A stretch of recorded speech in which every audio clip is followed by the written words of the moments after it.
ذات الرجع والأرض ذات الصدع إنه لقول فصل وما هو بالهزل إنهم يكيدون كيدا وأكيد كيدا فمهل الكافرين أمهلهم رويدا.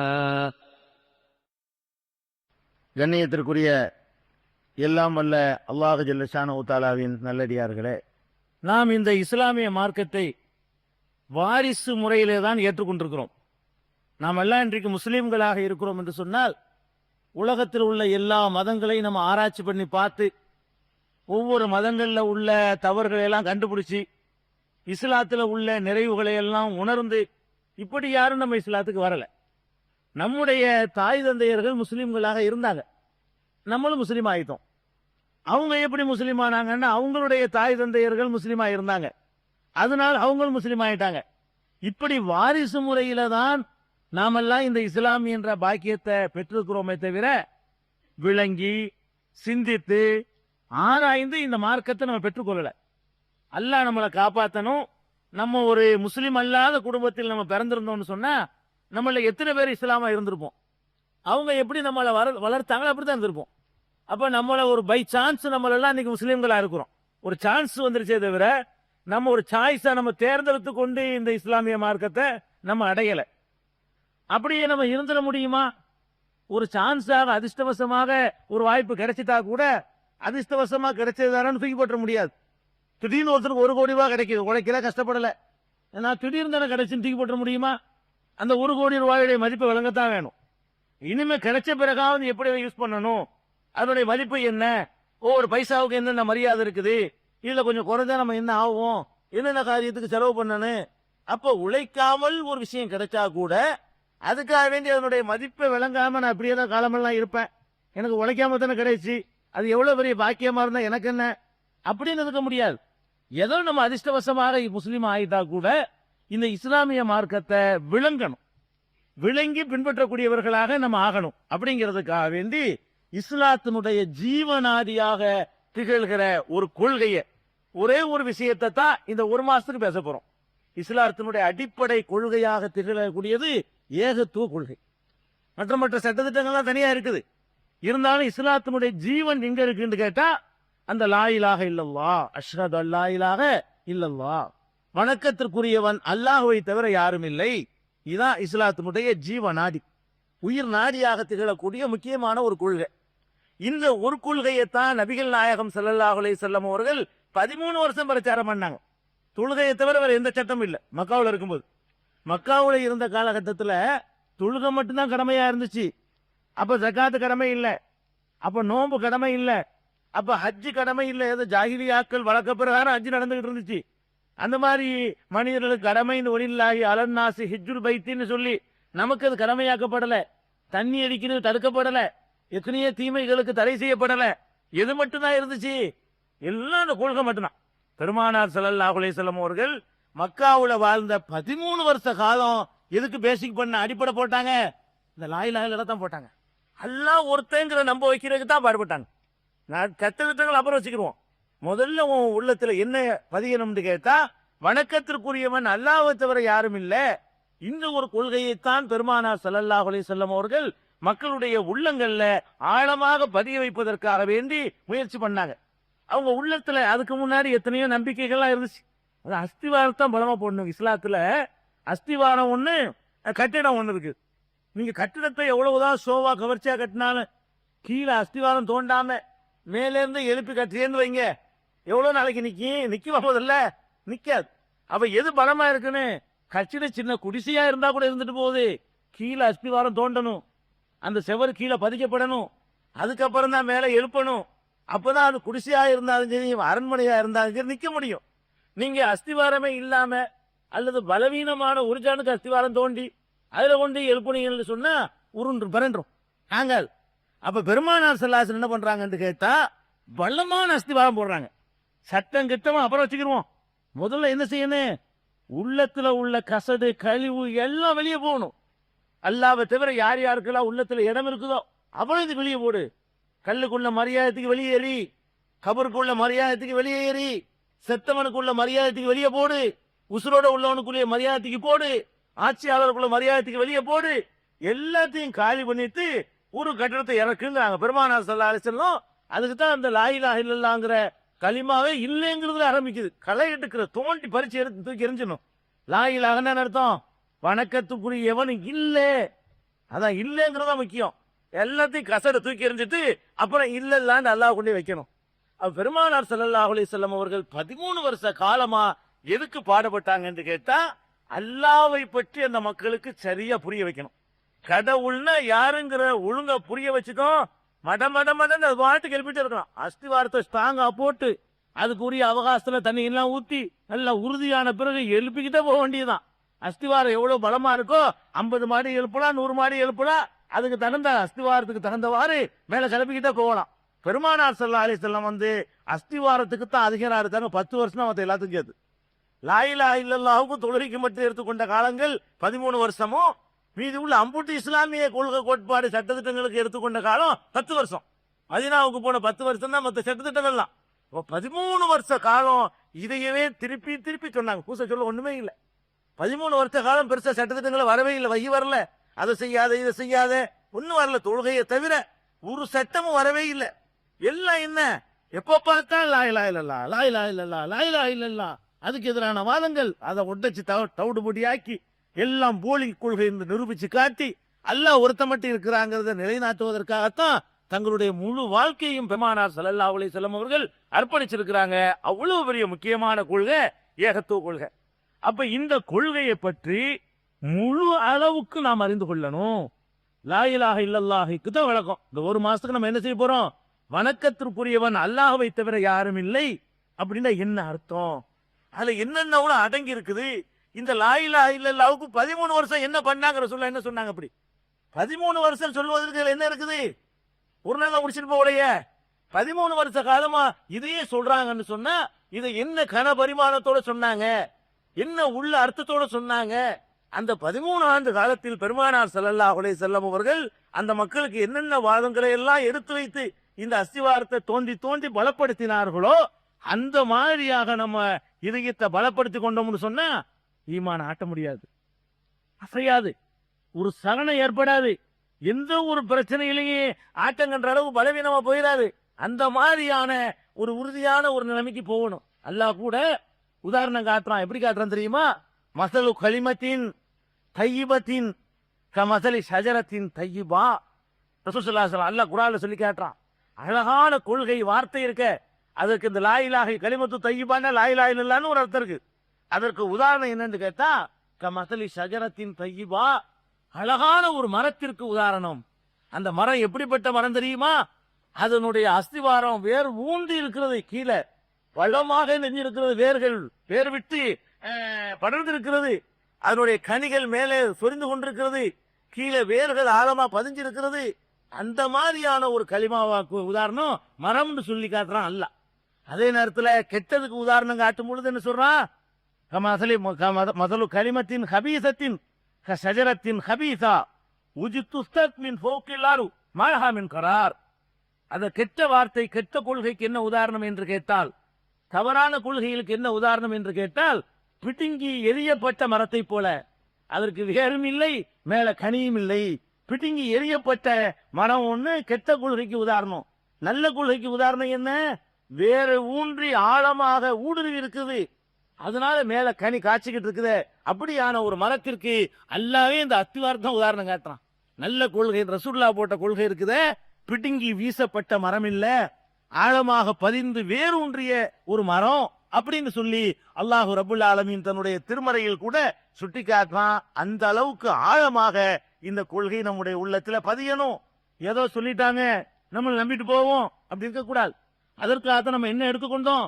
அல்லாஹ் லா இலாஹ இல்லல்லாஹ் என்பதுல கடுகு அளவுக்கு சந்தேகம் இல்லாமல் நம்ம நம்புவதற்கு என்ன பண்ணணும், எப்படி ரசூல் ஸல்லல்லாஹு அலைஹி வஸல்லம் அந்த பிரச்சாரத்தை மக்கள்கிட்ட வைத்தார்கள், அதைத்தான் நம்ம இந்த தொடர் நிகழ்ச்சிகள்ல அறிந்து கொள்ள இருக்கிறோம். இன்னும் சொல்ல போனா அல்லாஹு ரப்புல் ஆலமீன் தன்னுடைய திருமறையில சொல்லி காட்டும் பொழுது ஃபஅலம் அன்னஹு லா இலாஹ இல்லல்லாஹ், லா இலாஹ இல்லல்லாஹ் சொல்லுன்னு சொல்லல. குர்ஆன்ல அல்லாஹ் சொல்லும் பொழுது எப்படி சொல்லல? லா இலாஹ இல்லல்லாஹ்னு சொல்லுன்னு சொல்லல. ஃபஅலம், சந்தேகத்திற்கு இடமில்லாமல் அறிந்து கொள். ஃபஅலம்னா இல்முல இருந்து வருது. இல்முன்னா சந்தேகத்துக்கு இடமில்லாமல் அறிந்து கொள்வது. இந்த லா இலாஹ இல்லல்லாஹ் விஷயத்தில் நீங்கள் எப்படி இருக்கணும்னு கேட்டா, ஃபஅலம் அன்னஹு லா இலாஹ இல்லல்லாஹ், வணக்கத்திற்குரியவன் அல்லாஹ்வை தவிர யாரும் இல்லை என்பதை ஒரு சந்தேகத்திற்கும் இடமில்லாத வகையில் அறிந்து கொள்ளுங்கள், அறிந்து கொள்வீராக அப்படின்னு சொல்லி அல்லாஹ் ரப்புல் ஆலமீன் அறிய சொல்றான். லா இலாஹ இல்லல்லாஹ் நம்புங்கன்னு சொல்லல, லா இலாஹ இல்லல்லாஹ் விளங்கி புரித்துகொள், அறிந்துகொள். வணக்கத்திற்குரியவன் அல்லாஹ்வை தவிர யாரும் இல்லைங்கிறத சந்தேகத்துக்கு இடமில்லாமல் நீ அறிந்து கொள்ள வேண்டும் அப்படின்னு சொல்லி அல்லாஹ் கட்டளையிடுறான். அப்ப நம்ம லா இலாஹ இல்லல்லாஹ்னு சொன்னா மாத்திரம் பத்தாது, என்ன பண்ணணும்? அறியணும், விளங்கணும். நம்ம அப்பம் பாட்டம் சொல்லி தந்தது மாத்திரம் போதும் நினைச்சிடக்கூடாது. நம்மளாக சுயமாக சிந்திக்கணும். என்னவெல்லாம் சிந்திக்கணும்? பலவிதமான சந்தேகங்கள் நமக்கு முன்னாடி நிற்கும். என்ன சந்தேகம்?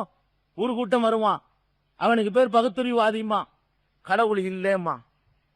இல்லைன்னு சொல்லி அவன் சில வாதங்களை எடுத்து வைப்பான். கடவுளா எங்க இருக்கான்? நீ பாத்தியா? உன் அப்பம் பார்த்தானா? உன் பாட்டம் பார்த்தானா? உங்க நபி பார்த்தாரா?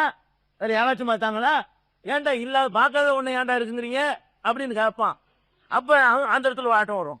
ஆமா பார்க்கவே இல்லை, சும்மா சொல்லி தந்துருக்குறாங்க, பார்க்காதானே நம்புறோம். அப்ப முதல்ல எதை விளங்கனே?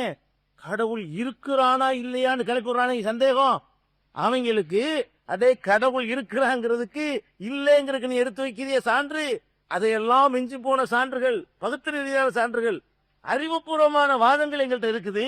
இந்தா எடுத்துக்க, கடவுள் இருக்காங்க நம்பணுமா? இந்தா இந்த ஒரு ஆதாரம், இந்த ஒரு ஆதாரம், இந்த ஒரு ஆதாரம் எடுத்து போடுற அளவுக்கு அவ்வளவு வலிமையான வாதங்கள், நாத்திகத்திற்கு எதிராக அவ்வளவு வலிமையான வாதங்களை வைத்திருக்கிற ஒரு மார்க்கம் உலகத்தில் இருக்குன்னு சொன்னா அது இஸ்லாம் மாத்திரம்தான். அதை இந்த தொடரில் நாம் அறியவிருக்கும். நம்ம என்னென்னலாம் இன்னைக்கு ஒரு மாசத்துல சொல்ல போறோமோ அந்த விஷயங்களுக்கு இன்னென்ன விஷயங்கள்லாம் ஒரு மாசத்துல வரும். என்னென்ன வரும்? கடவுளே இல்லை என்று சொல்லக்கூடியவர்கள் என்னென்னலாம் எடுத்து வைக்கிறான், அவன் வாதங்கள் என்ன, அவன் வாதம் எப்படி அறிவு ரீதியாக தப்பு. கடவுள் இருக்கிறான் என்பதை லாஜிக்க நம்ம அல்லாஹ் ரசூல் நம்பிக்கை வச்சு ஏத்துக்கிட்டு இருக்கிறோம். அவன் நம்பிக்கை இல்லை. அவன்கிட்ட நீங்க போய் சொல்றான், அவன் அறிவு ஏத்துக்கிற விதமா தான் சொல்லணும். அவன் பகத்திரி உரிய பெரிய கேள்வி நம்மள தரமா வைக்கிறான், அவன் ஓடணும். இப்ப அந்த அளவுக்கு நம்மள்ட்ட வலிமையான வாதங்கள் இருக்கிறது. அப்ப அந்த மாதிரியான வாதங்கள் என்ன? அன்னைக்கு கூட பாருங்க, புதுக்கோட்டையில கேள்விப்பட்டிருப்பீங்க, வந்திருப்பீங்கன்னு நினைக்கிறேன். யாராவது நீங்க வந்தீங்களா? புதுக்கோட்டையில் இந்த மாதிரி ஒரு நீங்க நான் முஸ்லீம் ப்ரோக்ராம், அதுல ஒருத்தன் கருப்புச்சட்டை போட்டு வந்துக்கிட்டு விவாதிக்க தயாராகிறான். அவன் பெருசா வந்துக்கிட்டு கடவுளை பத்தி விவாதிக்க தயாராகிறான். தயார், வா அக்ரிமெண்ட் போடுவோம். ஒரே ஓட்டம், நீ வீரமணியை கொண்டாந்து கூட்டிட்டு வாப்பா, வேதம் பண்ணுவோம். கடவுள் இருக்கா இல்லையான்னு பத்திரிகை பேசணும், வா. அவன் தான் ஓடணும். வாதங்கள் அவ்வளவு வலிமையா இருக்கு, நமக்கு தெரியறது இல்லை. என்னமோ ஒரு பெரிய பகத்திரிவாதி மாதிரி. இஸ்லாத்துக்கு மிஞ்சின பகத்திரிவாதம் கிடையாது, தெரிஞ்சுக்கிறேங்க. இஸ்லாத்துக்கு மிஞ்சி ஒரு பகத்திரிவாதம் எடுத்து வைக்கிறவன் உலகத்துல எவனும் எந்த கொம்பனும் கிடையாது. அப்ப அந்த அளவுக்கு வலிமையான வாதங்கள். நம்ம இந்த தொடர்ல தெரிய போறோம். அல்லாஹ் இருக்கிறாங்கிறத எங்க அப்பம் பாட்டன் சொன்னதுக்காக நாங்க கான்ஸ்ல ஏத்துக்கொண்டாலும் இப்ப நாங்க அப்படி இல்ல, நாங்க விளங்கித்தான் நம்புறோம். அல்லாஹ் இருக்கிறத புரிஞ்சுக்கிட்டு தான் ஏத்துக்கிட்டு இருக்கிறோம்னு சொல்லக்கூடியவர்களாக இந்த ஒரு மாசத்துல மாறணும். அதற்கான விளக்க உரைகள் இதுல தரப்படும். அதே மாதிரி கடவுள் என் ஒருத்தன் தான் இருக்கணுமா? ஒரு 2 இருந்தா என்ன, ஒரு 3 இருந்தா என்ன, ஒரு 30 இருந்தா என்ன, குடும்பத்துக்கு ஒண்ணு இருந்தா என்ன, மொழிக்கு ஒண்ணு இருந்தா என்ன, நாட்டுக்கு ஒண்ணு இருந்தா என்ன, இப்படி தெருவுக்கு ஒண்ணு இருந்தா என்ன, அப்படி எல்லாம் கடவுள்கள் நிறைய இருக்கலாம் என்று நம்புகிறார்கள். அப்ப நம்புறது அது சரியா? நிறைய இருக்கலாமா? நிறைய இருக்கிறது அறிவு பொருத்தமானதானா? நிறைய இருந்தால் என்னென்ன கேடுகள் ஏற்படும்? ஒருத்தன் இருந்தா என்னென்ன நன்மைகள் ஏற்படும்? ஒருத்தனா அந்த உலகத்து கடவுளா இருக்க முடியுமா?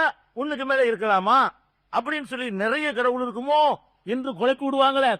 அந்த குழப்பங்களுக்கெல்லாம் இஸ்லாம் என்னென்ன பதில்? உடனே ரெடிமேட் பதில் தான் எல்லாம். அப்படி இன்ஸ்டன்டா தூக்கி போட்டுட்டு இருக்கோம் இஸ்லாம். எல்லா பதிலுமே புதுசா நம்ம எதுவும் கற்பனை சொல்ல வேண்டிய தேவையில்லை. எல்லாம் அல்லாவும் அல்லாவோட ரசூல் போனதுதான்.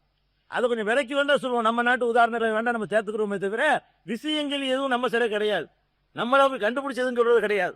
அப்ப ஒரு கடவுளா பல கடவுளா என்று சொல்லி ஒரு குழப்பத்தை ஏற்படுத்துகிறார்களே, அந்த வாதங்கள்ல உள்ள வீக்னஸ் என்ன, அந்த வாதங்கள்ல இருக்கிற பலவீனங்கள் என்ன, ஒரு கடவுள் தான் இருக்க முடியும் என்பதற்கான சான்றுகள் என்ன, அந்த மாதிரியான சந்தேகங்களை எல்லாம் நம்ம இருக்கிறோம், அதை ஏத்துக்கணும். அதே மாதிரி ஒரு கடவுளை நம்பின பிறகு பல கடவுள் இல்ல, கடவுள் இருக்கிறாங்கிறத உறுதி பண்ணி, அது ஒருத்தன் தாங்கிறத உறுதி பண்ணி இஸ்லாத்து நுழைஞ்ச பிறகு அப்பப்ப நமக்கு சில தடுமாற்றங்கள் ஏற்படக்கூடிய நிகழ்ச்சிகள், சில அதிசயங்கள், சில அற்புதங்கள், சில காட்சிகள், சில கேள்விப்படுற சம்பவங்கள் நம்மளை வந்து ஆட்டி படைக்கும். என்ன ஆட்டி படைக்கும்? வந்தார ஒரு ஆளு, நான் பாக்கெட்ல 100 ரூபா வச்சிருந்தேன்னா கரெக்டா 100 ரூபா வச்சுன்னு சொல்லிவிட்டாரு, நம்பர் வரைக்கும் சொல்லிட்டாரு. இவரும் கடவுளா இருப்பாரோ ஒதுங்கிட்டு வரும்பொழுது இப்படி நம்மளை குழப்பருக்கு வருவானோ.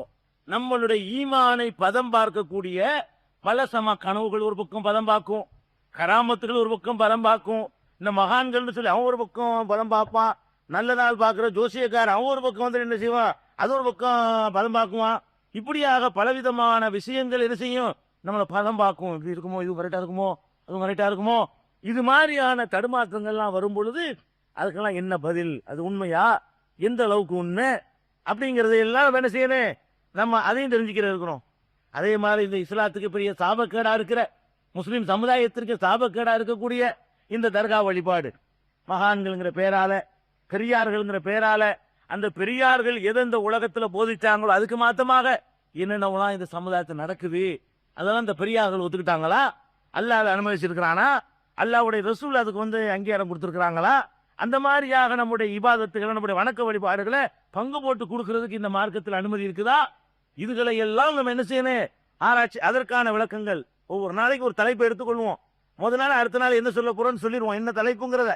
அப்ப அந்த மாதிரியான வகையில ஏகத்துவத்தை பற்றி உள்ள எல்லா வாதங்களும் வரும். அதே நேரத்தில் இஸ்லாத்தின் போர்வையை போர்த்தி கொண்டு முஸ்லிம் சமுதாயத்தினுடைய அறிஞர்கள் என்று தங்களை சொல்லிக் கொண்டு இந்த ஷிர்கான டேஞ்சரான காரியத்தை நியாயப்படுத்துறாங்களே, என்னென்ன உலாச்சு நியாயப்படுத்துறாங்க, என்னென்ன குர்ஆன் வசனத்துக்கு எப்படி எல்லாம் ஒரு குருத்தனமா விளக்கம் சொல்றாங்க, என்னென்ன மாதிரியான ஹதீஸை வைத்துக்கிட்டு எப்படி எல்லாம் தில்லுமுள்ளு பண்றாங்க, எப்படி எல்லாம் வியாக்கியானங்கள் வாதங்கள் எல்லாம் எடுத்து வைத்துக் கொண்டு இந்த ஷிர்க்கு சரிதான் என்று நியாயப்படுத்துகிறார்கள் என்று அவர்கள் என்னென்ன வாதங்களை எடுத்து வைத்துக் கொண்டு இந்த இஸ்லாத்துக்குள்ளேயே இஸ்லாத்துக்கு எதிரான கொள்கையை நுழைக்கிறார்களோ, பிரச்சாரம் செய்கிறார்களோ, அது எப்படி ஒரு தவறானது, என்னென்ன வகையில தவறானது, அது எந்த அளவுக்கு பித்தலாட்டமானது என்பதை அறிவுபூர்வமாகவும் குர்ஆனி சான்றுகளோடவும் விளக்கக்கூடிய விளக்கங்கள்.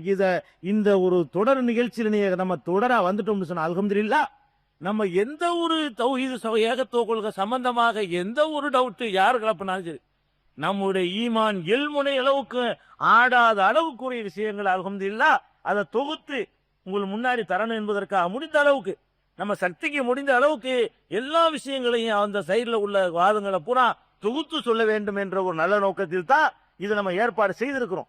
இதற்கு இன்னொரு முக்கியமான காரணம் இருக்குது. என்ன காரணம், இதுக்கு இந்த தலைப்பை எடுத்துக்கொண்டதுக்கு முக்கிய காரணம் என்ன காரணம்னு கேட்டா, மனிதர்கள் செய்யக்கூடிய செயல்கள், தப்பான செயல்கள், எவ்வளவு தப்பு எல்லாம் கரெக்டா 100% யாரும் இருக்க முடியாது. மனுஷன் சொன்னா தப்பு செய்வான், பாவம் செய்யாட்டி மனுஷனே இல்லை என்றே ரசூலுல்லாஹ் சொல்றாங்க. குல்லு பனி ஆதம ஹத்தாவுன், ஆதமுடைய மக்கள்னா தப்பு செய்யறவங்க தான். தப்பு செய்யலன்னா அவன் ஆதமுக்கு பிறகு அந்த வழி தோன்றல மிருகான்னு அர்த்தம், இல்லாட்டி பறக்குன்னு அர்த்தம். அப்ப ஆதமுடைய மக்களா இருந்தால் தப்பு செஞ்சுதான் ஆகணும், இல்லைன்னா மனுஷன் இல்ல. மனுஷன் நிரூபிக்கிறதுக்காக வேண்டியதான் யார் நபிமார்கள்ட்ட தப்ப வைக்கிறான்ல, நீ மனுஷன் தான் காட்டணும்ல, அதுக்கு தான் செலக்ட் பண்ணிவிட்டு அவர்த்தையும் தப்பு வர வைக்கிறான். யாரை செலக்ட் பண்ணி தேர்ந்தெடுக்கிறானோ அவர்த்தையும் தப்பு வர வச்சு நீ மனுஷன் யாவும் வச்சுக்க, நீ ஒண்ணு கடவுள் கிடையாது அப்படிங்கிறதுக்காக வேண்டி எல்லாம் செஞ்சு காட்டுறான். அப்ப இந்த மனிதன் தப்பு செய்யறான் பாருங்க, இந்த தப்புகளை அல்லாஹ் மன்னிக்க கூடியவனா இருக்கான்னு நம்ம நம்புறோம். அப்படி இஸ்லாமும் சொல்லுது, எல்லா பாவத்தையும் எல்லாம் மன்னிச்சிடறான், ஒன்னே ஒன்னு அவன் மன்னிக்க மாட்டேங்கிறான். அப்ப அதுக்கு நம்ம கூடுதல் முக்கியத்துவம் கொடுக்கணுமா இல்லையா? எத்தனை தவறுகள் நம்ம செஞ்சா கூட, அல்லாஹ் நான் தெரியாம செஞ்சுட்டேன் என்னை மன்னிச்சிரு, நான் அதை செய்யல என்ன மன்னிச்சிரு, நான் இதை செய்யல என்ன மன்னிச்சிரு அப்படி கேட்கிறோம். அட கேட்காம மூத்தா போயிட்டோம், திடீர் மௌத்து. நிறைய தப்புகள் செஞ்ச நிலையில மூத்தாயிட்டோம், தண்ணி அடிச்சுட்டு மூத்தா போயிட்டோம், வேற மாதிரி தப்பு செஞ்சு மூத்தா போயிட்டோம், மன்னிப்பே கேட்கல. அல்லாஹ் நான் தான் மன்னிச்சுக்கோம். இதை நான் சொல்லல, அல்லாஹ் குர்ஆன்ல அப்படி சொல்றான், இன்னல்லாஹ லா யக்ஃபிரு யுஷ்ரக பிஹி, அல்லாஹ் வந்து தனக்கு இணை கற்பிக்கப்படுவதை ஒரு காலத்திலும் மன்னிக்க மாட்டான். வயக்ஃபிரு மா தூன தாலிக, இதை தவிர உள்ள மற்ற பாவங்களை எல்லாம் மன்னிப்பான். லிமன் யஷா, நாடியவர்களுக்கு மன்னிப்பான். நீ வேற வேற பாவம் செஞ்சிட்டேன்னு சொன்னா அல்லாஹ் நாடினால் அவனுடைய கிருபை கடாட்சம் உனக்கு கிடைத்தால் அதை மன்னிச்சுவான், மன்னிப்பு கேட்காமலே. இந்த ஒண்ணுக்கு மன்னிப்பு கிடையாது. எதுக்கு? தௌஹீத் ஏகத்துவம் ஆற்றகன்றுச்சு, அல்லாஹ் மேல உள்ள நம்பிக்கையில டவுட் வந்துருச்சு. ரெண்டு அல்லாஹ்வா இருக்குமோ, அல்லாஹ்வுக்கு புரோக்கர் இருப்பானோ, அல்லாஹ்வுக்கு எடுக்கர் இருப்பானோ, நமக்கு நேரம் அல்லாட்ட போக முடியாதோ, இவர் மூலமா தான் போக முடியுமோ, இப்படி எல்லாம் வந்துகிட்டு அல்லாஹ் விஷயத்துல டவுட் வந்துச்சுன்னு சொன்னா, அல்லாஹ்வுக்கு ஈக்குவலா இணை கற்பிச்சிட்டோம்னு சொன்னா அதை மன்னிக்கவே மாட்டேங்கிறான் அல்லாஹ். அப்ப அல்லாஹ் எதை அறவே மன்னிக்க மாட்டானோ அதை 100% தெரிஞ்சு வச்சுக்கணும். அறகுறையா தெரிஞ்சா பத்தாது. எந்த விஷயத்துல மன்னிப்பு இல்லைங்கிறானோ அவ்வளவு பெரிய கருணையாளன். எப்படி எந்த அளவுக்கு கருணையாளன்னு கேட்டா அல்லாஹ்வே சொல்றான், என்னுடைய கோபத்தை கருணை முந்தி விட்டதுங்க. நான் கோபக்காரன் தான், கோபம் இருக்கு, என்ற கருணையும் இருக்கு. ரெண்டுக்கும் போட்டி விட்டா கருணை ஜெயிச்சிருது. அல்லாஹ் சொல்றான். அல்லாஹ் சொல்லுவா, ரசூல் ஸல்லல்லாஹு சொல்றாங்க, என்னுடைய கலபு கோபத்தை வந்து என்னுடைய ரஹமத்து சபக்கத்து அப்படின்னு சொல்றா. ரஹமத்துங்கிறாங்க கலபி. என்னுடைய ரஹமத்து என்னுடைய கலபை கோபத்தை வந்து முந்திருச்சு. அதாவது ரெண்டுக்கும் போட்டி விட்டோம்னு சொன்னா கோபம் வருது, கருணையும் போட்டி போடுது. எது ஜெயிக்கும்னு கேட்டா என்னுடைய கோபத்தை என்னுடைய கருணை ஜெயிச்சிரும். அப்படிப்பட்ட கருணையாளன் நம்ம அல்லாஹ். அந்த கருணையாளன் உன்னே உன்னை மன்னிக்க மாட்டேங்கிறான். அல்லாஹ்வுக்கு நீ இணை வச்சுட்ட, தௌஹீதுல தடுமாற்றம் கொண்ட, ஏகத்துவ கொள்கையில நம்பிக்கையில உனக்கு ஃபால்ட் வந்துச்சுன்னா முடிஞ்சு வச்சுக்காத. அப்ப அவ்வளவு பெரிய பயங்கரமான ஒரு டேஞ்சர் எது? ஏகத்துவத்தை விட்டு விலகி போறது. ஏகத்துவ கொள்கையிலிருந்து அல்லாஹ் ஒருத்தங்கிற கொள்கையில தடுமாறணும், மன்னிப்பு கிடையாது. மன்னிப்பு கிடையாது மாத்திரம் இல்ல, அதுக்கு முன்னாடி நம்ம எத்தனையோ நல்ல காரியங்கள் செஞ்சிருப்போம். அந்த நல்ல காரியங்களுக்கெல்லாம் அதுக்கு முந்தி போல தொழுதிருப்போம், நோன்பு வச்சிருப்போம், தான தர்மம் பண்ணிருப்போம்.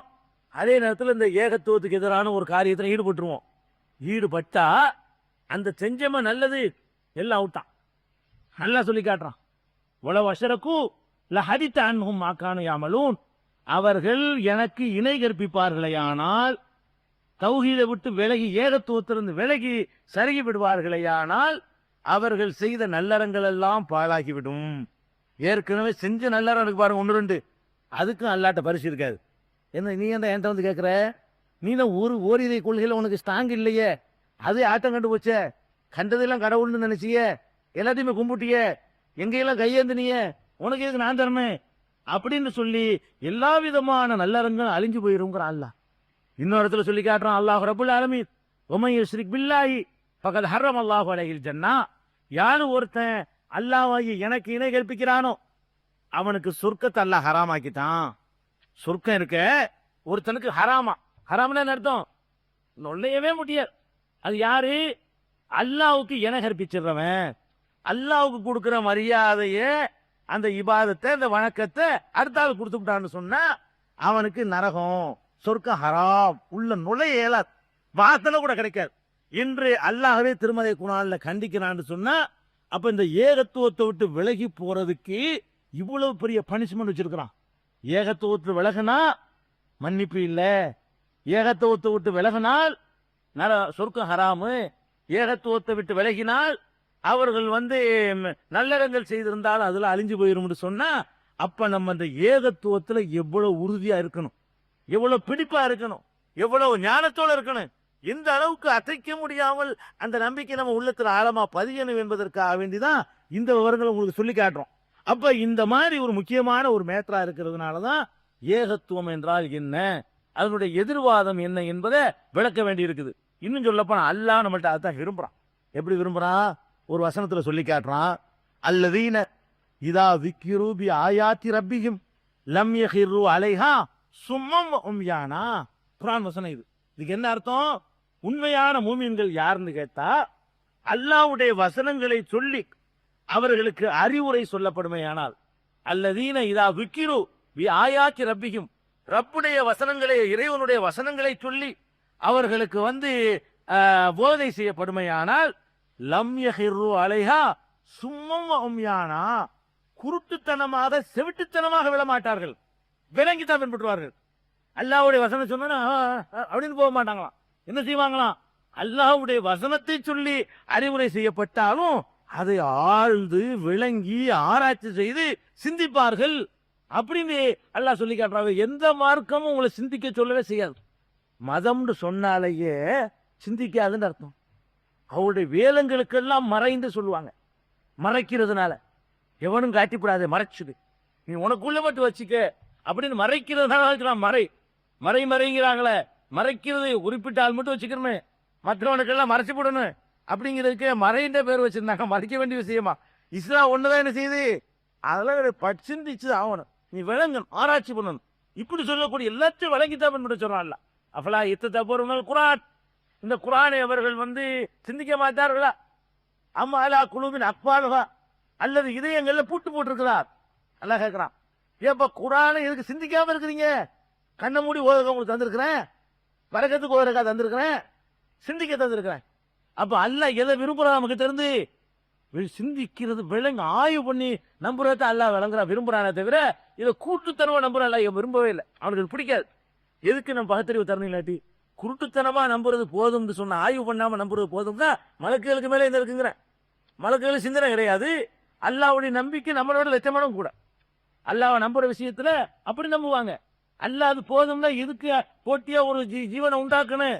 அவருக்கு நீங்க செய்யுங்கன்னு மரியாதை கொடுக்க சொல்லணும். அல்லாஹ் எதை விரும்புறான்? நான் ரெண்டையும் கொடுப்பேன். அதாவது என்ன ரெண்டு கொடுப்பேன்? பின்பற்றக்கூடிய தன்மையும் கொடுப்பேன், மறுக்கிற தன்மையும் கொடுப்பேன், நம்புற தன்மையும் கொடுப்பேன், எதிர்க்கிற தன்மையும் கொடுப்பேன். அதை மிஞ்சி அவன் ஃபைட் பண்ணி அதை சைத்தானை விரட்டி விட்டுட்டு என்னை நம்பணும். நான் அதான் விரும்புறேங்கிறான். அதுதான் படைக்கிறான் அல்ல. மனுஷனை படைச்சி விரும்புனா அல்ல இல்லைன்னு சொல்லிக்கிறான். உனக்கு ரைட் போ, அல்ல இருக்கிறான்னு சொல்லிக்க. ஆனா விளங்கி சொல்றதை நான் ஏத்துக்கிறேங்கிறதுக்காகத்தான் அந்த பகுத்தறி உள்ள ஜீவனையே எல்லாம் படைக்கிறான். அவனுக்கு தஸ்பீகி திக்ரு செய்யறதுக்கு ஒரு கூட்டத்தை படைக்க நினைச்சா மலக்குக்கு மிஞ்சி நீங்க செஞ்சிருவீங்களா? மலக்குக்கு மிஞ்சி நீங்க தஸ்பீ செய்ய முடியுமா? அவர் ஒருத்தர் ருக்குல இருந்தா அந்த ருக்குல இருந்துட்டு இருக்கா. எத்தனை மலக்குகள், எத்தனை மலக்குமார்கள் ருக்குல இருந்தா அந்த ருக்குல இருக்கிறாரு. சஜிதாவுலேயே இருக்காரு. படைக்கப்பட்ட காலத்துல இருந்த சஜிதாவுல இருக்காரு ஒரு மலக்கு. அப்படி அல்லாஹ் ஒவ்வொருத்தரும் டியூட்டி. நீ சஜிதா மலக்கு தெய்வம், உனக்கு வேலை. நீ ருக்குவலே கடை. ஒருத்தர் கையில சூற கொடுத்துக்கலாம். ஒருத்தர் கையில இஸ்ராஃபில்ங்கிற ஒரு கையில ஒரு சூற கொடுத்துட்டான். இக்காலம் வச்சுதான் இருக்கணும். எப்போ ஊதுங்களும் ஊதி பண்ணும், அழிக்கிறதுக்காக வேண்டி, உலகத்தை அழிக்கிறதுக்காக வேண்டி. அவர் படைச்சான அல்ல அன்னைக்கு கொடுத்து வச்சுட்டு இருக்காரு. அவர் டியூட்டியை ஒரு வேலையை அவர் பார்க்கல. ரசூல் அப்படி சொல்றாங்க. அவர் காதை தீட்டி கொண்டு சூரை வைத்துக் கொண்டே இருக்கிறார். எப்போ ஊதுன்னு கட்டாக வரும். அப்போ ஒருவேளை என்ன கட்டுப்படுதல் பத்தியலா? அவர் இப்படி இருக்காது. அவர் வேற ஒண்ணுதான் அவர் இல்ல. எப்போ உத்தரவு வரும் ஊதுனா ஊறிக்குடுவார், அவ்வளவு அரைஞ்சு போயிடும். அப்ப இப்படி எல்லாம் படைச்ச இறைவனுக்கு வணங்குறதுக்கு ஒரு கூட்டத்தை உண்டாக்குறது அதான் விருப்பம். தன்னை வணங்கிக்கிட்டே இருக்கணும்னு ஆசைப்பட்டு அது போதுமங்க. இந்த இப்படி நிக்கிறாரு, குனிஞ்சாப்புல நிக்கிறாரு, விழுந்தாப்புல நிக்கிறாருன்னா அப்படி படைக்கப்பட்டிருக்காரு அவரு. அது மீற முடியாது அவரால். அவருடைய இயல்பே அதுதான். அப்போ இயல்பே அதுதான் சொல்லிடும் போது அந்த கமாண்ட் கொடுத்தாச்சு. ஒரு கம்ப்யூட்டருக்கு மாதிரி கம்ப்யூட்டர்ல ப்ரோக்ராம் பண்ணி கமாண்ட் கொடுத்துட்டோம்னா அது மீறுமா? அது கம்ப்யூட்டர்ல ப்ரோக்ராம் பண்ணி இந்த மாதிரி செய்யணும்னு அதுக்கு கமாண்ட் பாஸ் பண்ணி விட்டோம்னா அந்த கமாண்ட் வேலை நடந்துகிட்டே இருக்கும். அது பாட்டுக்கு நம்ம வந்த பிறகு நடந்துகிட்டு இருக்கு. அது மாதிரியான ஒரு அடிப்படையில் மலக்குகள் படைச்சிருக்கான் அல்லாஹ். நம்மளை எப்படி படைக்கிறான்? நம்மளுக்கு அறிவை கொடுத்து நீ விளங்கிலாம் சிந்திச்சு இப்படியும் செய்யலாம், அப்படி செய்யலாம், தப்பும் செய்யலாம், தண்ணி அடிக்கவும் செய்யலாம், பள்ளியாசலுக்கு போகலாம். நீ என்ன தேர்ந்தெடுக்கிற? அதை பார்க்க போறேன். இப்ப நீ தண்ணி அடிக்கிற தேர்ந்தெடுக்க போறியா, பள்ளியாசலுக்கு போய் தேர்ந்தெடுக்க போறியா? இப்படியான ஒரு உரிமையை கொடுத்த ஒரு இனமாக சிந்திக்கிறத விரும்புறான் அல்லாஹ். அதுக்கு தான் பல இடங்கள்ல சொல்றான், வலக்கது யஸ்தனல் குர்ஆன் லிதிக்ரி. இந்த குர்ஆனை சிந்திக்கிறதுக்கு லேசாக்கி இருக்கிறோம். அல்லாஹ் சொல்றாங்க. எந்த வேதமும் சொல்லாது. கண்ணம் பெரியார் பகுத்தறிவாதம் பேசினார, அவர் என்ன சொன்னார் தெரியுமா? எனக்கு தேவை யார் தெரியுமா? நான் சொல்றது நம்பக்கூடிய பைத்தியக்காரன் தான் வேணும். எனக்கு முட்டாப்பைய வேணுமே தவிர என்கிட்ட கேள்வி கேட்கறவங்க கூட. மத்தெல்லாம் பகுத்தறி பேசினாரு. ஆனா என்ன சொல்லிவிட்டாரு? என்கிட்ட கேள்வி நான் இன்னும் சொல்றது கேட்கணும், என்கிட்ட கேள்வி கேட்கறான் வராதுன்றார். அது கூட இந்த பகுத்தறிவாதிகள் கூட அது ஒரு ஸ்டேஜ் உங்களுக்கு இருக்குது. நான் சொல்ல மட்டும் கேள்வி கேட்கக்கூடாது, மற்ற எல்லாத்தையும் கேள்வி கேளு, நான் சொல்ல அதுல மட்டும் கேள்வி கேட்காத அப்படிங்கிற அளவுக்கு தான் பெரியாருடைய பகுத்தறிவு இருந்துச்சு. ஆனா இஸ்லாம் மட்டும் என்ன சொல்லுது? அட குர்ஆன் சொன்னா கூட எந்த சொல்லுவான், கரெக்ட் தான். அது வழக்கம் சரிதானா? நீ விளங்கி ஆராய்ச்சி பண்ணி நீ அதை பின்பற்றணும் அப்படிங்கிறான் அல்லாஹ். இன்னும் சொல்லி காட்டுறான் அல்லாஹ். உங்களுக்கு அல்லாஹ்வை நம்ப சொல்லும் பொழுது, கடவுள் இருக்கான்னு சொல்லும் பொழுது சும்மா நம்புங்கட்டு ஒரு இடத்துல எல்லாம் சொல்ற. ஏன்பா அல்லாஹ் பத்தி பேசுறீங்களே, யத்தஃபக்கரூன ஃபீ கல்கி ஸமாவாத்தி வல் அர்த். நல்லடியார்களுக்கு எல்லாம் சொல்றான், இரவில் எழுந்து தொழுவார்களாம். தொழுகை நிறுத்திருக்கலாம் அல்லாஹ். இரவுல எழுந்து தத்தஜாஃபா ஜுனூபுஹும் அனில் மலாஜி, படுத்த படுக்கையிலிருந்து அவர்கள் எழுந்து உட்கார்ந்து கொண்டு அல்லாஹ்வை திக்ர் செய்வார்கள், துதிப்பார்கள் சொல்லிவிட்டு அதை தொடர்ச்சியா சொல்றான். மேலும் என்ன செய்வார்கள் தெரியுமா? யத்தஃபக்கரூன ஃபீ கல்கி ஸமாவாத்தி வல் அர்த். இந்த வானங்கள் எப்படி படைக்கப்பட்டிருக்கின்றன என்று சிந்திப்பார்கள், இந்த பூமி எப்படி படைக்கப்பட்டிருக்கின்றன என்று சிந்திப்பார்கள். சிந்தித்து பார்த்துவிட்டு ரப்பனா மா ஹலக்த ஹாதா பாத்திலா, இறைவா இதை நீ வீணுக்கு படைக்கவே இல்லை, ஒரு அர்த்தத்தோட தான் படைச்சிருக்கிற, ஒரு காரணத்தோட தான் படைச்சிருக்கிற, அப்படி சொல்வார்கள் சிந்திக்க சொன்னா பாருங்க. நல்ல அடியார்கள் தஸ்பீஹ் உறுதி தருப்பாங்கன்னு சொல்லல. நள்ளிரவுல எழுந்து தொழுது விட்டு ஆகாயத்தை ஆய்வு பண்ணுவார்களாம், ஆகாயத்தை சிந்திப்பார்களாம். இறைவா, நீ வீணுக்கு படைக்கல, வேஸ்டா படைக்கல, எதையுமே எந்த ஒன்றையும் நீ வீணுக்கு படைக்கல அப்படின்னு சொல்லி சிந்திப்பார்கள். இன்னொருத்தர் கூப்பிட்டு சொன்னா, அவளா எழுந்துருவன இலல் ஜிபுலி கைஃப குலிக்கத், நீங்கள் வசிக்கிற பகுதியில ஒட்டகம் இருக்கிறதே, அதை கொஞ்சம் பார்க்க மாட்டீர்களா? கைஃப குலிக்கத், அது எப்படி படைக்கப்பட்டிருக்கிறது என்று நீங்கள் சிந்தித்து பார்க்க மாட்டீர்களா? அதை சிந்திக்க சொல்றான். அந்த பாலைவனத்தில் வாழ்ந்த மக்களுக்கு எந்த ஒட்டகம் தெரியுமோ அந்த ஒட்டகத்தை காட்டி, இதை கொஞ்சம் பாருங்களடா, சிந்திக்கலடா, நான் இருக்கிறேங்கிறத காட்டுறதுக்கு கல்யாணம் பண்றான். கண்ணை மூடி நம்பாதே, சிந்தி, ஒட்டகத்தை சிந்தி. இல்ல லிபலி கைப குலிக்கத், அப்படி கேட்கிறான். ஒட்டகத்தை படி. ஒயில சமாயி கைபொருவியத், இந்த வானம் எப்படி உயர்த்தப்பட்டிருக்குன்னு பாரு. ஒயிலல் அறுதி கைப சுத்தியத், இந்த பூமி எப்படி விரிக்கப்பட்டிருக்கு பாரு. ஒயிலல் ஜிபாலி கைப நுசிபத், மலைகள் எப்படி நிலைநாட்டப்பட்டிருக்கிறது என்று சிந்தித்து பார். அப்ப அல்லாஹ் நமக்கு என்ன உத்தரவு போடுறான்? மலை எப்படி சிந்தி, பூமி எப்படி இருக்கு சிந்தி, வானம் எப்படி இருக்கு சிந்தி, ஒட்டகம் எப்படி இருக்கு சிந்தி, நீ எப்படி இருக்கிற சிந்தி, இப்படி எல்லாத்தையும் சிந்தி சிந்தி சிந்தின்னு சொல்லக்கூடிய வசனங்கள், சிந்திக்க தூண்டுகிற வசனங்கள், ஆய்வு செய்வதை ஆர்வமூட்டக்கூடிய வசனங்கள் ஒன்றில் படிச்சுக்கிட்டே போனான். திருப்பி திருப்பி லிகௌமி யஅலமூன் சொல்லிவிட்டு செய்யறான். முட்டா பையலுக்கு இதுல ஆதாரம் சொல்ல மாட்டான்ல. ஒரு விஷயம் சொல்லிவிட்டு இன்ன வீதாலிக்கல ஆயாத்தின் லிஉலில் அல்பாப், இதுல அறிவுடைய மக்களுக்கு படிப்பினைகள் உண்டு. அறிவைத்தான் விரும்புறான், குருட்டு கூட்டுதான் எல்லாம் விரும்பவே இல்லை. எதை விரும்புறான்? அறிவுடைய மக்களுக்கு இதுல படிப்பினை இருக்குதுங்கிறான் ஒரு இடத்துல. லிகௌமி யஅலமூன், அறியக்கூடிய மக்களுக்கு இதுல பாடம் இருக்குங்கிறான். லிகௌமி யஃப்கஹூன், விளங்கக்கூடிய மக்களுக்கு இதுல பாடம் இருக்குங்கிறான். பல இடங்கள்ல யஅலமூன்றான், யஃப்கஹூன்றான், யததப்பரூன்றான்.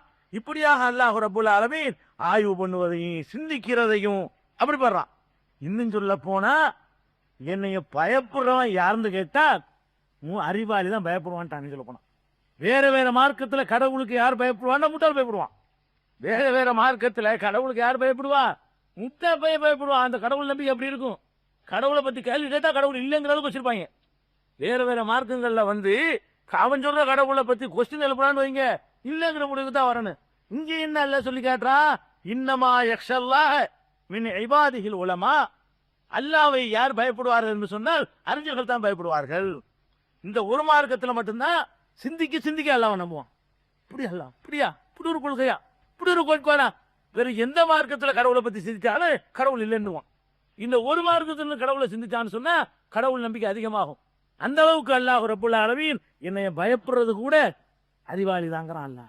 உமைன் யூத்தல் ஹிக்மத்த ஃபகத் ஊத்திய ஹைரன் கசீரா, யாருக்கு ஹிக்மத்தை ஞானத்தை அல்லாஹ் கொடுத்து விட்டானோ ஏராளமான நன்மைகள் அவனுக்கு கொடுக்கப்பட்டிருக்கு. லேசப்பட்ட நன்மை இல்ல. ஞானம் இருக்கணும், உனக்கு விளக்கம் இருக்கணும், சிந்திக்கிற திறன் இருக்கணும், எதையும் தர்க்க ரீதியாக ஆய்வு பண்ணி வழங்கி கொள்ளணும், எந்த மாதிரியான கொஸ்டினுக்கும் எதிர்பார்த்துக்கும் பதில் சொல்லக்கூடிய அளவுல உன்னை வளர்த்துக்கிறணும். இதுக்கு பேர் தான் ஹிக்மத். இந்த ஹிக்மத் ஒருவனுக்கு கொடுக்கப்பட்டால் ஏராளமான நன்மைகள் அவனுக்கு கிடைச்சிருக்கு. பக்கத்து ஊத்திய ஹைரன் கசீரா, எல்லாம் பான் வசனங்கள், நானே சொல்லல. பக்கத்து ஊத்திய ஹைரன் கசீரா, ஏராளமான நன்மைகள் அவனுக்கு கொடுக்கப்பட்டிருக்கிறது. குல் ஹல் யஸ்தவில் லதீன யஅலமூன் வல்லதீன லா யஅலமூன், விளங்கி கொண்டவர்களும் விளங்காதவர்களும் சமமாவார்களா?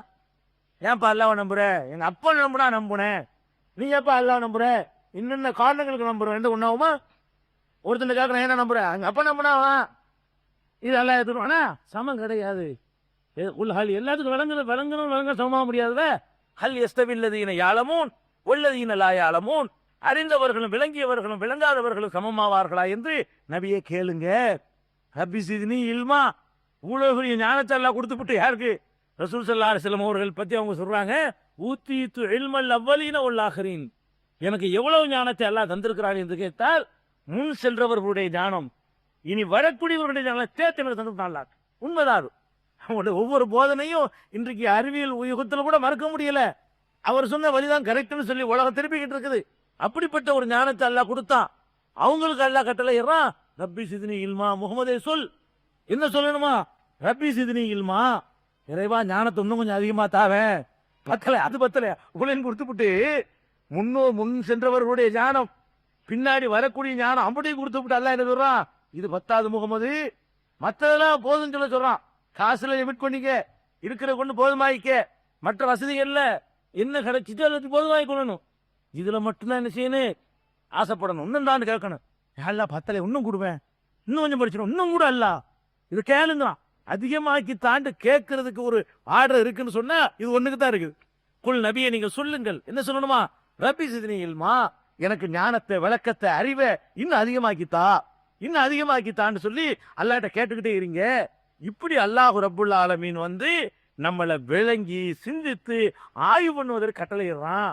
குருட்டுத்தனமா நம்புனது இருக்கட்டும், கிடைச்சதா இருக்கட்டும், இனிமேலாவது நம்ம நம்பின நம்பிக்கை என்ன செய்யணும், இன்னமும் நம்ம வளப்படுத்திக் கொள்ளணும், இன்னும் உறுதிப்படுத்திக் கொள்ளணும், இன்னும் விளங்கி பின்பற்றக்கூடிய மக்களாக நம்ம என்ன செய்யணும், ஆகணும். அப்படிங்கிறதுக்காகத்தான் இந்த விஷயத்தை நம்ம தௌஹீதை பற்றி உள்ள எல்லா சந்தேகங்களையும் தீர்க்கும் விதமாக விளங்கணும், ஆராய்ச்சி பண்ணணும். எந்த அளவுக்கு ஆராய்ச்சி பண்ணணும்டா பாருங்க. ஒரு உதாரணத்துக்கு சொல்றேன், புரிந்து கொள்றதுக்காக வேண்டி. பெருமானார் ஸல்லல்லாஹு அலைஹி வஸல்லம் உருவாக்குன அந்த சமுதாயத்துல எவ்வளவு பெரிய ஒரு விவரமான அளவுக்கு சமுதாயத்தை உருவாக்கிட்டாங்கன்னு பாருங்க. ஒரு போர்க்களம், பத்ர் போர்க்களம் உங்களுக்கு தெரியும். அந்த பத்ர் போர்க்களத்துல எதிரிகள் கொல்லப்பட்டு போனவங்களை எல்லாம் தூக்கி ஒரு பாலடைஞ்ச கிணத்துல போடுவாங்க. இது உங்களுக்கு தெரிஞ்ச சம்பவம் தான். இதெல்லாம் பின்னாடி நான் சொல்லுவேன். இந்த சம்பவங்கள் இறந்ததுக்கு பிறகு ஒரு மனிதனுடைய நிலை என்னங்கிற இடத்துல சொல்லுவோம். அந்த டாபிக் நான் இதுக்கு சொல்ல வரல, இது வேற ஒரு டாபிக்கா சொல்ல வரேன். கிணத்துல தூக்கி போட்டுறாங்க, பாலடைஞ்ச அபு ஜஹில் கொல்லப்பட்டவங்க எல்லாம் தூக்கி ஒரு கிணத்துல தூக்கி போட்டுறாங்க. போட்டுப்புட்டு ரசூல் ஸல்லல்லாஹு அலைஹி வஸல்லம் அவங்கள நோக்கி பேசுறாங்க. எப்படி பேசுறாங்க, இன்னா வஜதனா மாவாத ரப்புனா ஹக்கா, எங்கள் இறைவன் எங்களுக்கு வாக்களித்தானே அதை நாங்கள் பெற்றுக்கொண்டோம். ரசூலுல்லாஹ் சொல்றாங்க, கபூர்ல பார்த்து அந்த பாலடைஞ்ச கிணத்தை பார்த்து சொல்றாங்க, எங்கள் இறைவன் எங்களுக்கு வாக்களித்து பெற்றுக்கொண்டோம். ஹல் வஜத்தும் மாவாத ரப்புக்கும் ஹக்கா, உங்கள் இறைவன் உங்களுக்கு வாக்களித்ததை நீங்கள் பெற்றுக்கொண்டீர்களா கேட்கிறாங்க. அபூஜஹலை பார்த்து கேட்கிறாங்க, அபூஜஹலுடைய பாடியை பார்த்து, செத்து போன பிணத்தை பார்த்து ரசூலுல்லாஹ் பேசுறாங்க.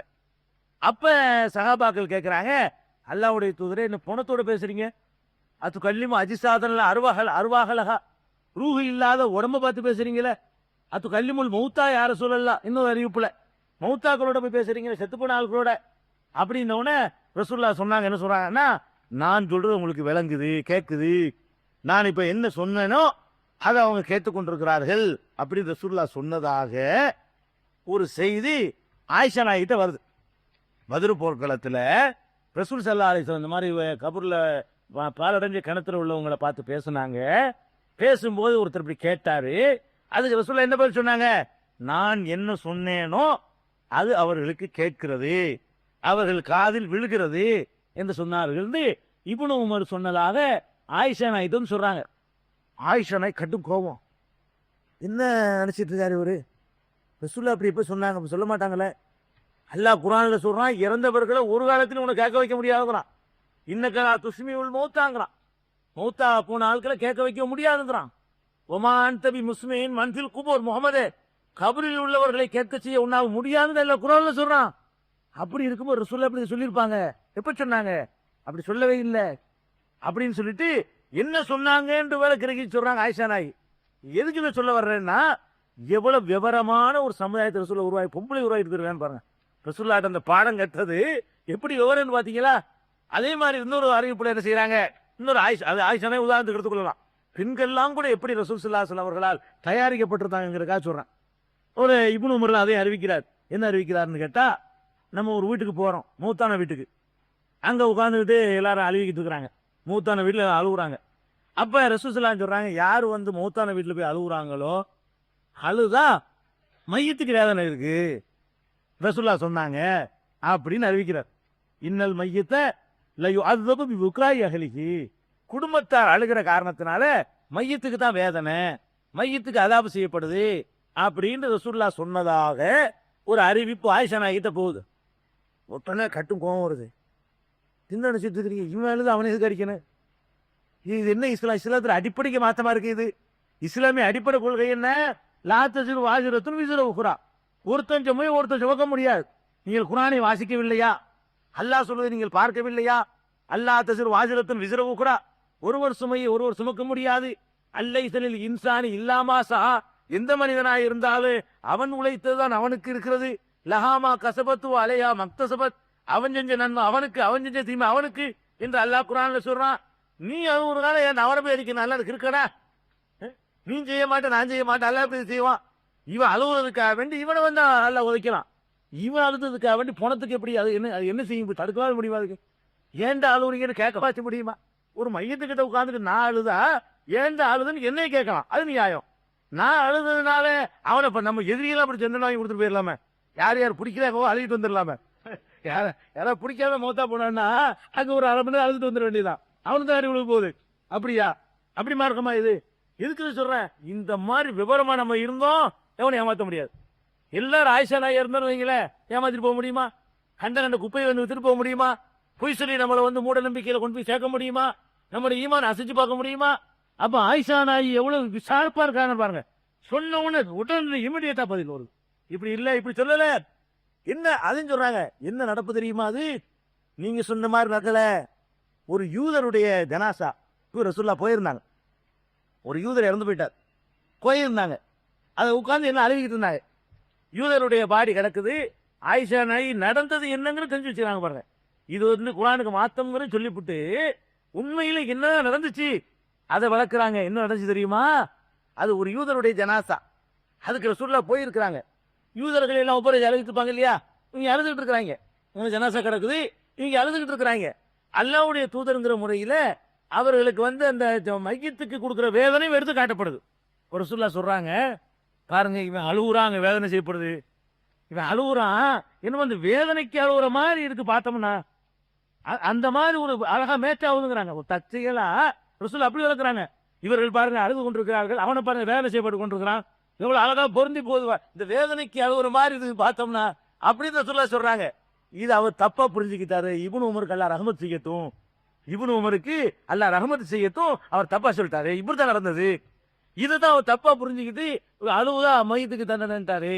இது இஸ்லாமிய கொள்கைக்கு மாத்தம், இப்படி ஒரு கொள்கை இஸ்லாத்திற்கு இல்ல அப்படின்னு சொல்லி ஒரு பெண்மணி வந்து இப்படி ஷார்ப்பா விளங்கி சொல்றாங்கன்னு சொன்னா, அப்ப பெருமானார் ஸல்லல்லாஹு அலைஹி வஸல்லம் வந்து ஒரு கூமுட்டையான ஒரு அறிவு கெட்ட கூட்டத்தை உண்டாக்கிட்டு போகல, ஒரு சிந்திக்காத கூட்டத்தை உண்டாக்கிட்டு போகல, ஏன் இதுக்குன்னு கேள்வி கேட்காத கூட்டத்தை உண்டாக்கிட்டு போகல. அப்ப அந்த மாதிரியான ஒரு அடிப்படையில் விவரமா இருக்கிறாங்க. இன்னும் சொல்ல போனா ஆயிஷாவே உதாரணம் காட்டுறேன்னு கேட்டா, பெண்களை காட்டுற மத்தெல்லாம் தனிப்பட்டு போயிடும். பொம்பளையும் இந்த மாதிரி தயார் பண்ணி இருக்கிறாங்கன்னு கேட்டா, ஒரு ஆயிஷாவோட எல்லா ஞானமும் புருஷன்ட்ட வந்து தானுங்க. அத்தாட்டன் படிச்சுட்டு விவரமா சின்ன பிள்ளை வந்து சின்ன பிள்ளை தானது ஒண்ணுமே தெரியாது. அவர்களுக்கு என்ன தெரிஞ்சிருந்தாலும் யார்கிட்ட தான் தெரிஞ்சிருக்க முடியும். அப்ப கணவர் வீட்டுல எந்த அளவுக்கு பெண்ணுக்கு வந்து அந்த எஜுகேட் பண்ணிருக்காங்க பாருங்க. மனைவியை எந்த அளவுக்கு கல்வியை கொடுத்து எந்த அளவுக்கு அவங்கள வந்து ஒசத்தி இருக்கிறாங்கன்னு பாருங்க, எவ்வளவு விவரமாக்கி இருக்கிறாங்கன்னு பாருங்க. அப்ப வந்து ரசூலுல்லாஹ் சொல்றாங்க, ஒரு இதில் சொல்றாங்க, அதாவது ஒரு பாலம் இருக்கிறது, நரகத்தை கடக்கும்போது ஒரு பாலம் இருக்கிறது. அந்த பாலத்தை வந்து கடந்தா சொர்க்கத்துக்கு போகணும். சிராத்துல் முஸ்தகீம்ங்கிற பாலம் இல்லை, அது இவங்கள சும்மா அப்படி ஒரு பாலம் கிடையாது. கதை அது மயிரை விட மெல்லியதா இருக்கும், ஆளை விட கூர்மையா இருக்குங்கிறது அது கிஸ்ஸா, அது டூப் அப்படி கிடையாது. அல்லாஹ் என்ன செய்யறான்னு கேட்டா, அந்த சொர்க்கத்தை நரகத்தை கடந்து சொர்க்கத்தை அமைச்சு வச்சுக்கலாம். நரகம் நரகத்தை தாண்டி சொர்க்கம், நரகத்துக்கு மேல ஏறிதானே செய்யணும் சொர்க்கத்துக்கு போகணும் அப்படிங்கிற மாதிரி அமைச்சு வச்சிருக்கலாம். இது வந்து அதை கடந்து சீக்கிரம் நல்லவர்கள் சீக்கிரம் போயிடுவாங்க, கெட்டவர்கள் லேட்டா போவாங்க, இப்படி இருக்குது. மின்னல் அதாவது குதிரை வேகத்தில் போய் சேர்ந்துருவாங்க. இப்படி எல்லாம் ஆதாரப்பூர்வமான அதிசல் இருக்குது. இப்ப கேள்வி கணக்கு இல்லாமல் சொர்க்கத்துக்கு போவார்கள் சில பேர்னு ரசூலுல்லாஹ் சொல்றாங்க.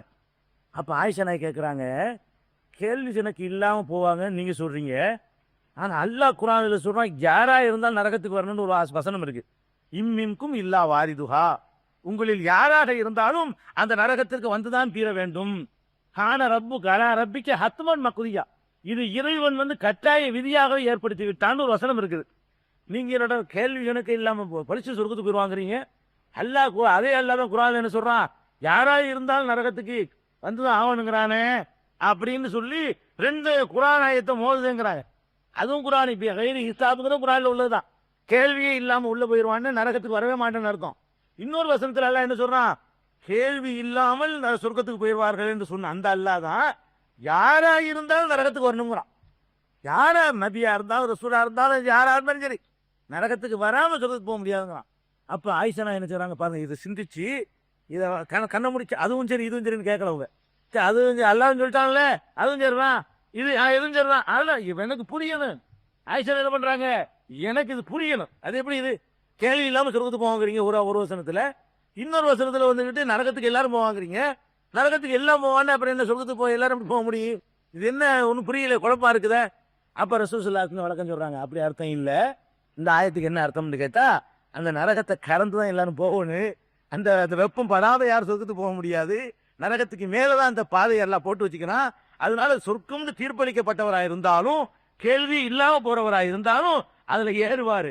அந்த வெப்பம் ஒரு மேல படும். நரகத்துடைய ஒரு அதை தொட்டு தச்சு இல்லாம ஒண்ணு நுழைய முடியாது. அந்த வெப்பம் இருந்தாலும் தச்சு தானங்க. அந்த வெப்பம் எப்படி இருக்கு, அந்த பாலம் எப்படி கொதிக்கும், அதை கொடுத்துட்டு இப்போ வெயிலுக்கு அப்புறம் நெல்லோட்டாலும் இன்பமா தெரியும். திரும்பி நெல்லோட்டா இன்பம் தெரியாது. அரை மணி நேரம் வெயில்ல காய வச்சு விட்டு கொண்டு போய் ஏசி ரூம்ல விட்டா ஆகுமா, அது அது இன்பம் தெரியணுமா இல்லையா? அதுக்காக இப்படி அந்த சூட்டை லேஸ் அப்படி அனுபவிக்க விட்டுட்டு இப்போ போ, எப்படி இருக்கு பாரு. அந்த முதல்ல நுழையும் போது அப்படி இருக்கணுமா, உள்ள நுழையிற அந்த அந்த இது ஒரு த்ரில்லிங்கா இருக்கணுமா. அதுக்காக எல்லாம் நினைச்சிருக்கிறான், அப்படி ஒரு ஏற்பாடு பண்ணி வச்சிருக்கிறான்.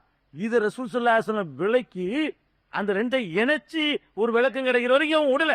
கேள்வி கேட்கிறாங்க, நீ என்ன அல்லாஹ் சொன்னாலும் கேள்வி கேட்கிற, அது எப்படி நீ கேட்கறது, அல்லாஹ் முரணா சொல்லியிருப்பானா இப்படின்னு கேட்டு விட்டு போல. புரிய வைக்கணும், எனக்கு விளங்கணும் இது, அப்படி கேட்டாங்க. அப்ப எதுக்கு சொல்ல வர்றா, இந்த மார்க்குங்கிறது வந்து எல்லாத்தையுமே விளங்கி நீங்க பின்பற்றுங்க, சிந்திச்சு பின்பற்றுங்க, ஆராய்ச்சி பின்பற்றுங்க என்பதை வலியுறுத்தக்கூடிய ஒரு மார்க்கம். அதனாலதான் அறிவை பத்தியும் சிந்திக்கிறத பத்தியும் ஆராய்ச்சி பண்றதை பத்தியும் ஆகாயம் பூமி படைக்கப்பட்டிருக்கிற பத்தியும் எல்லாமே வருது. சூரிய சந்திரனை பத்தி உள்ள ஞானங்கள் எல்லாம் வந்து உங்களுக்கு அடுத்தடுத்த தொடர்கள் இன்ஷா அல்லாஹ் சொல்லப்படும் அடுத்த நாட்கள்ல. அப்ப இந்த மாதிரியான ஒரு மார்க்கமா இருக்கிற காரணத்தினாலதான் நம்ம இந்த ஒரு விஷயத்தை சிந்தனைக்கு எடுத்துக்கொள்கிறோம். எந்த விஷயத்தை? லா இலாஹ இல்லல்லாஹ் என்பதை நம்முடைய ஆய்வுக்கு நம்ம எடுத்துக்கொள்கிறோம். வணக்கத்திற்குரியவன் அல்லாஹ்வை தவிர யாரும் இல்லை. இதை எப்படி நம்ம ஆய்வு செய்வது? அப்ப அந்த ஆய்வில் நாம் நாளைக்கு உள்ளது முதலில் நாம் எடுத்துக்கொள்ள வேண்டிய விஷயம் என்று கேட்டா, ஒன்னா ரெண்டாங்கிறது அப்புறமேலு. இருக்கிறானா இல்லையா அதான் முதல் முடிவு பண்ணணும். அல்ல இருக்கிறானா இல்லையாங்கிறது வேணுமா இல்லையா? முதல் நம்ம என்ன ஆய்வுக்கு எடுத்துக்கிறோம்?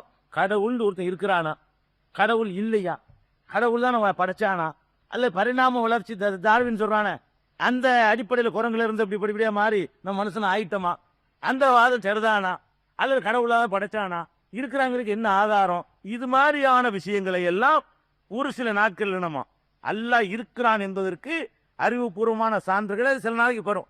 நிறைய விஷயங்கள் கொஞ்ச நேரம் நமக்கு நானே சொல்லுவேன் ஒரு மாசம் கதை, இன்னும் விவரமா சொல்லக்கூடிய ஆட்கள்லாம் இருக்கிறாங்க. நமக்கு தெரிஞ்சதை வச்சுக்கிட்டு நான் ஒரு மாசம் அதையே சொல்ல முடியும். இருந்தாலும் அல்லாஹ் ஒருத்தன் இருக்கிறான் என்பதற்கு அறிவுபூர்வமான சான்றுகள் இன்ஷா அல்லாஹ் நாளைக்கு என்னது, அல்லாஹ் இருக்கிறான் என்பதை எந்த டவுட்டும் இல்லாம நம்ம அப்பம் பாட்ட சொன்னதுக்காக மட்டும் நாங்க நம்பல, விளங்கித்தான் நம்புறோம், சிந்திச்சுதான் நம்புறோம், புரிஞ்சுதான் நம்புறோம். அல்லாஹ் இருக்கிறான், எந்த டவுட்டும் எங்களுக்கு கிடையாது என்று நம்பக்கூடியவர்களாக முதல்ல நம்ம ஆக்கி கொண்ட பிறகு அந்த தலைப்பை முடிச்சுவிட்டு சேலனை செய்வோம். அடுத்த தலைப்பு முதல் நாள் முன்னர